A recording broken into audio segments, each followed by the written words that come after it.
Abu Dhabi টি10 লিগে সাইফ হাসানের batting তাণ্ডব।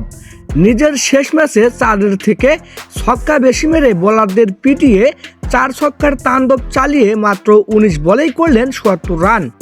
দর্শক, আবুধাবি টি10 লিগে নিজের প্রথম ও দ্বিতীয় ম্যাচে ব্যাটিং ব্যর্থতায় ভোগা সাইফ হাসান নিজের শেষ ম্যাচে চালিয়েছেন ব্যাটিং তাণ্ডব। বড় ভাই সাকিবের দলের বোলারদের পিটিয়ে নিজের যাত্রী নিয়েছে সাকিব। আজকের ম্যাচে আগে ব্যাট করতে নেমে প্রথমেই 2 উইকেট হারিয়ে বিপদে পড়ে সাইফের দল স্টালিয়ন্স। তবে এরপর ব্যাট করতে নেমে রীতিমতো ভূমিকম্প সৃষ্টি করেছেন সাইফ হাসান। একের পর এক 4 ছক্কার তাণ্ডব চালিয়ে মাত্র 14 বলেই করেন 50 রান। এরপর আউট হওয়ার আগ পর্যন্ত 19 বলে করেন ৭৪ রান।